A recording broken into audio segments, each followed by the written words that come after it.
Hi,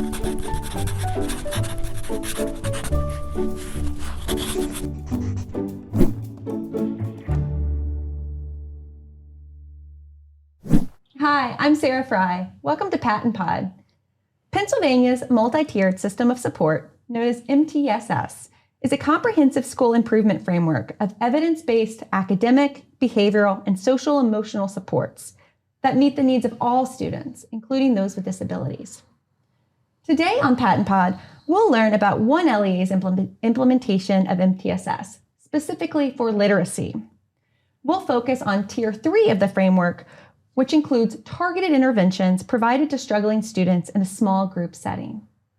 I am pleased to welcome our guest today, Shelley West, the literacy intervention teacher at Shaler Area Middle School, and Laura Miller, the Training and Consultation Coordinator at Allegheny Intermediate Unit number 3. Ladies, thank you so much for joining us. Thanks for having us. Yes. To get us started, can you just give us an overview of what Tier 3 interventions look like for you? Sure. In our middle school, we have an ELA period for the kids that's called WIN, What I Need. And some students are in a regular class for that, and some students come to me for Tier 3 intervention. These students are kids that are struggling with their reading skills, so I have an evidence-based program that I've been using to work with them to improve their skills. So, grand reveal. We wouldn't be interviewing you if it wasn't going well. What have the results been? It has been fantastic. Last year, I started with a small group of students. I had 8 kids, and we piloted one of the programs, and the results were just amazing. To give you an example, the students came to me reading approximately 60 to 70 words correct per minute on a timed reading, and they finished the year reading well above grade level, over 140 to 160 words per minute. And it was incredible. And their confidence grew. They talked about how they'd go to other classes and they weren't embarrassed to read out loud anymore. They were volunteering to talk. Their teachers came to me and said, these kids are just like different kids. And it was just wonderful to see. And then this year, we were able to expand the program. So now I have 6 classes, some 7th grade, some 8th grade, where I'm using the same program and we're seeing the same results. So you're seeing results within an academic year for these students, and those are pretty big jumps in some of those assessment data. I think it might be easy for our viewers or listeners to just think that, one, you're a miracle worker, which I'm not doubting, but it's the program, I think, that has done well, and the fact that it is evidence-based and it's comprehensive. Yes. We work on fluency, we work on decoding, vocabulary, comprehension, and the kids also sit with me when we do the screenings every 3 to 4 weeks so they can see their results. They know where they started and they see the gains, and that's such a confidence builder for them. I think it's important to note that not only are we seeing jumps in their words correct per minute, but that has translated to their STAR assessment. So it is translating to standards-based measures as well. Yes. So we're really excited that the students are showing an increase in their ability to analyze text and think critically about it as a result of working on their reading skills. Absolutely. So we've got we've got these evidence-based practices coordinated by you in this program. Mm-hmm. Has it been easy the whole way? I mean, we're seeing really significant changes. And like you said, not only with students' academics and their assessment data, but their confidence, their engagement in other classes. Yes. Is it just easy as that? Like 1, 2, done? What have the challenges been? So I think a lot of it came down to scheduling, because where do you fit in a period where we can give the kids this support with their already busy schedule? So our administration worked to create the class that I mentioned, the What I Need period. So these kids aren't missing any other instruction. They're coming to me for this Tier 3 intervention, and other students have the same class, but they don't need this level of support. So they're doing other activities with a different teacher. So I think once we got past the scheduling hump, that was one of the biggest obstacles to overcome.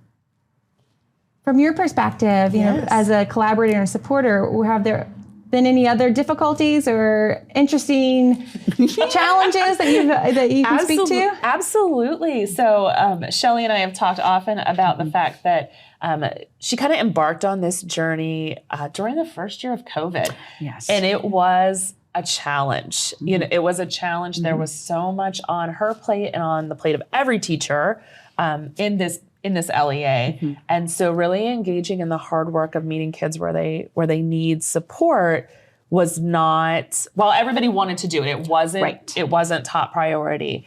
And so it's taken a while for us to grow our collaboration and relationship surrounding supporting this implementation. But there were a lot of pieces to put into place in growing your professional knowledge, getting you the right resources, identifying the correct students, and getting the district to buy in on the concept. You know, those were all challenges that we faced, but I'll say that we worked collaboratively well together. And we just problem solved, just like the MTSS framework calls for. We problem solved around every barrier we ran into. Absolutely. Laura was a great resource for us because she has the knowledge of different programs to try, what's going to work with kids, what the research is saying. She analyzes the data. And so that's been very helpful to us. So I can go to her, and I do often, you know, when I see what the kids are doing, and she's been very helpful. So that collaboration piece was important, but it was not easy during COVID because there was a lot obviously thrown at everyone. And so we just had to work through that too. And we worked together about a year and a half before we ever met face to face, which was a struggle. It's a struggle to really grow collaboration and relationship and trust between us even to that point. And certainly was difficult when I couldn't see the students in the classroom and provide that kind of coaching and support that went along with it. So we're thankful to be meeting face to face, right? And to be able to move from there.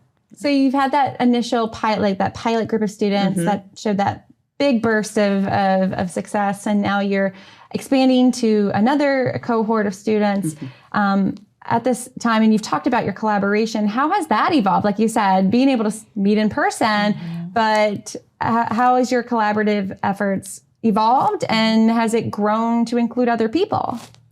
Yes, it has. So Laura has been able to come in, and she's met with my students. They enjoy when she comes in, because one of the neat things is my students traditionally are not recognized for their academic achievement. They're struggling readers in middle school. They don't do well. But now all of a sudden they are. So people are noticing them, which also builds their confidence. So Laura will come in and they get excited to talk about their successes. And then we recently met with the Secretary of Education, and he wanted to hear their stories. They just thought they were celebrities. So, and it was just heartwarming to see them. They were nervous, but to see them do that. So I think being able to have these opportunities has been great for them. Absolutely. And from an IU perspective, Shelley has been so generous with her time and expertise that she has allowed so many other reading specialists and interventionists to come in and observe her students and her teaching, and has really allowed others to find programs that are a good fit for them. So she's really become a mentor to many of our teachers in Allegheny County and even across the state. You've had contact from people out across the state and into other states as well, really interested in her work and these students. And so that has really been a huge benefit, just to have her expertise and her willingness to share with others, because we know that teachers want to hear from other teachers about what works. And so it's really been it's a big collaboration now, and we are able to see similar results in other cohorts of students in other districts following a similar Tier 3 model. And you're the only one of you within your school, correct? So how does that feel? You know, I assume it's empowering, but being, you know, kind of on an island, as we talk about that metaphor in education, to having these connections.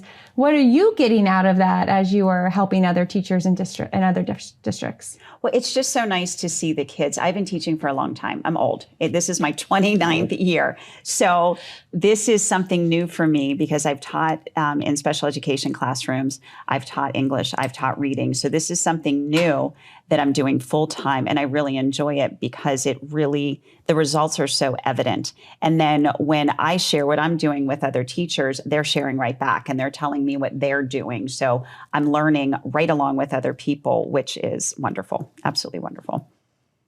How has working with Shelley maybe changed your perspective of your role? Yes, absolutely.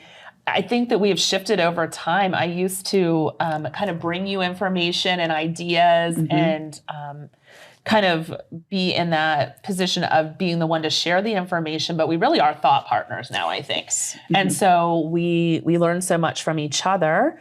And we, as we mentioned before, we often sit down to solve a problem together. In fact, we'll be doing that when we're done filming this episode. Yes. Well, we're thinking about barriers that are coming for next year and how we can work around those and, just kind of think about that process. But working with Shelley is an absolute joy. Meeting with the students is so rewarding. And I just really encourage anyone in the reading specialist role or interventionist who feels alone and on an island to reach out to their IU or PaTTAN consultants to really get connected with other folks and to get that support that you often don't get because you're all alone in your role in the building. Absolutely. Can we, if you don't mind, I'd like to circle back. You talked about just the feeling of watching your students talk about their own success and, maybe their academic experiences have not always been positive. Was it difficult to get their buy-in? What was that like, and how do you maintain it? Well, I think we have a program that's very successful, but to get them to trust me and to trust the process took a while. So we do some fun things. We build in some games, we build in some other things. And because I am a full-time academic support teacher now, I can offer them help in other ways. So they trust me. They can come to me if they have a question about a different English assignment or a science assignment. Not math so much. We struggle in math, but we do our best. But then they have that trust. So now when I say, try this, please, and then they've kind of bought in. But then again, the program we're using has them seeing their assessment results every 3 to 4 weeks. So they see it. And so they go, okay, this is working. I'll keep going with it. And I think that's a big component of it. Yeah, I think in the same way it took us time to build our relationship, and now students are anxious to get into your classes, and your reputation precedes you, and it's because the kids are successful. Yes. The kids are doing really well. And again, and working with Laura, she's got the background knowledge. She knows about how kids learn to read, and she can teach that to me, so then I can bring it to the kids. So it's a good partnership, a very good partnership. What has the impact been on, like you said, you're able to support students, maybe they're bringing other assignments to you, but also your students are going into their other classrooms. Have you gotten some good high fives around the building? How has that rippled out? So it's nice because the teachers will say, just talking about the kids, it's so nice to see so-and-so, they raised their hand and their answer was perfect. Or we were doing presentations and they got up and they just did it and they weren't nervous anymore. And I think that's the biggest thing that we're all seeing, because teachers come and go, programs come and go, but these kids are feeling like they're doing a really good thing. And that's the bottom line. That's what's important. I remember you telling me, and the student shared with me on the day that we met with PDE and the Secretary of Ed, that Shelley wrote passes for the students to come down at the appointed time to meet. And one of the teachers said, I don't know why this student's coming. They don't struggle with reading. So it was a student from last year's cohort, and who has improved so much that the teacher couldn't understand why this child would be involved in a reading intervention program. Yes. That was heartworming. Yeah, yes, well, that was such a celebration. Yeah, that is a ringing endorsement for the work that student put in and the effort that you all did to help that student be successful. So you've sold me. I'm sure you've sold our audience. But for those that might still think, okay, they've got this great relationship, everything, they've got it in their schedule. If folks are interested, we always say, right, reach out, ask. Yes. But are there any ideas that you could share if folks are ready to start? Where do they begin? Well, I would say it has to be a collaborative effort, that you need someone that can bring the programs to you, and then working with administration to see where it fits in the schedule. And then, but we are obviously, we're willing to, share our stories with anyone that wants to reach out to us, and invite people in to visit and meet my kids, because they'll talk about the program too.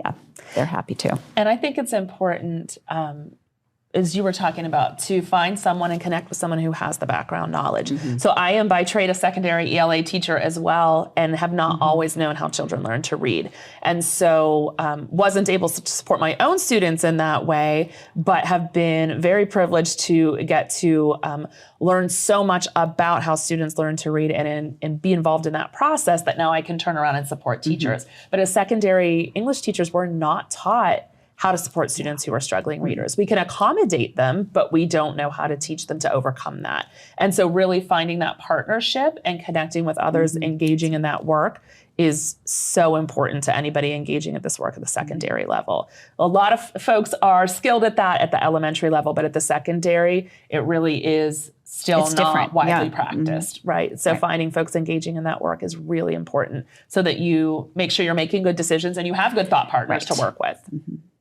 Absolutely. So thinking about that, and I appreciate you, kind of spotlighting for us the differences in educator backgrounds, focusing on literacy, putting that all together in this framework of MTSS. What is important to know? What is it about MTSS as a framework that makes that possible for you all and possibly, hopefully, other LEAs? That's you. Sure, absolutely. So I think what really is spotlighted is that when we look at an MTSS framework, if a student makes it to middle school and is still not a proficient reader, we have to service that child in not just accommodating them, but teaching the child to read, right? So even though we may not have educators who are prepared at the secondary level to teach students to read, we have to get that way. And so making sure that we're supporting educators to in turn support students is critical, and making sure that we're using the data-driven model to know what the issues are that students are facing so that we can help them overcome them. Absolutely. And that's what we got from Laura, and that was like the collaborative effort, and that's what we were able to do for our kids in our building.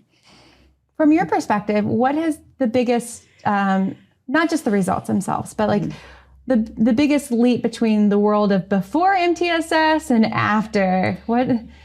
Can you nail it into one thing? I think it's kind of what Laura said. It's a concentrated effort to target what the kids need. And I think it comes with learning from the people that have the background knowledge. Before, everyone's always trying. We know we have kids that are struggling. How can we fix it? But I don't think we had the tools or the knowledge to do it. Now we're getting that. So we're using our time more wisely with the kids because we're working with people like Laura who are teaching us how to teach the kids. And that was the missing piece, I think. Not from lack of effort. We were trying. We just didn't have the resources. And now we have them.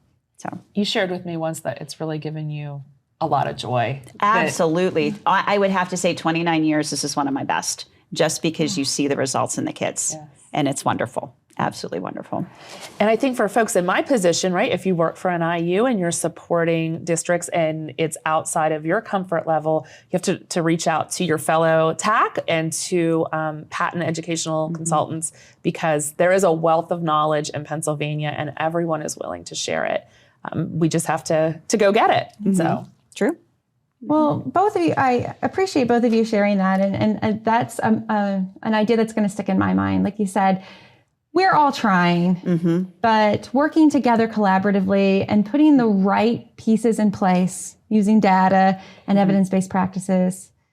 You're coming out of the classroom every day with joy, and your students are finding success. Yes. So I thank you so much for sharing your stories with us and our audience. Thank you. Both of you. And I'd also like to thank, as always, our producer, John Ragsdale, and to our audience. Thanks for joining us with this story. I hope you will come find another PaTTAnpod episode to watch or listen to in the near future.